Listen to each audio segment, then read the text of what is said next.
I'm joined by Yannick Naud from Sturgeon Capital. Let's talk about Tesco. Yes. Right, two big things here. First of all, there is nobody on that main board with any grocer experience, is there? And that's essential, isn't it, for any kind of retail? Yeah, if you look at the board, I mean, the chairman is coming from Schroeder and Barclays.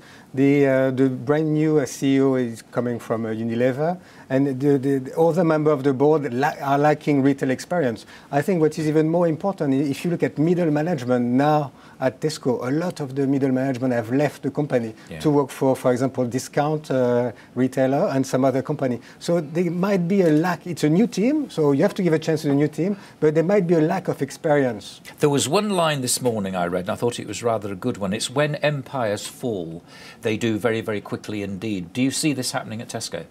Well, I mean, Tesco was a darling of the stock market for many, many years, and it was the real success story.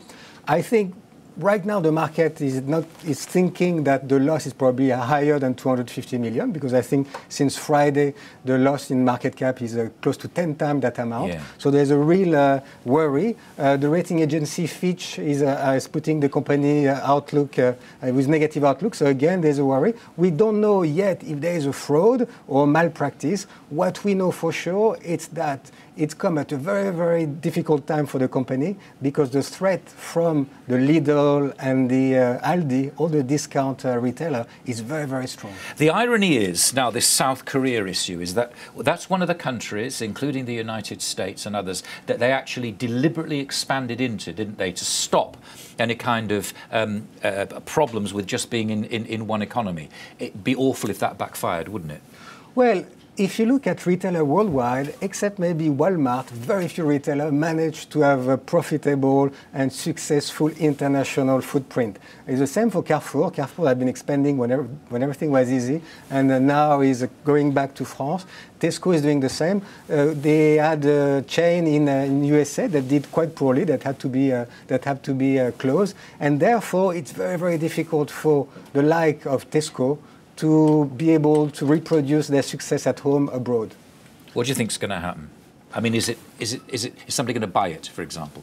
Well, I don't think right now it could be a takeover target. I mean, if you look at the big four supermarket in UK, Sainsbury was always the most likely to be a takeover target, because 26%, almost 26% of its capital was owned by Qatar Holding, which is a sovereign wealth fund. So everybody was expecting Qatar to buy the company. Sure. When you look at the trading numbers from those big retailers, I mean, trading numbers are awful. I think they need to fix the accounting problem. No one will buy the company if they don't fix the accounting problem. They will need to stabilize the market share, which is very easy to say, but very difficult to make. And maybe if they manage to do that, they could be a buyer. Could it be a trade buyer? I don't think so. They're too big to be bought by the Walmart or the Carrefour or other company. It has to be a financial investor. It has to be much cheaper for a financial investor to consider the company. And let's conclude with those PMI figures that came out. What are they telling us, in your opinion, do you think?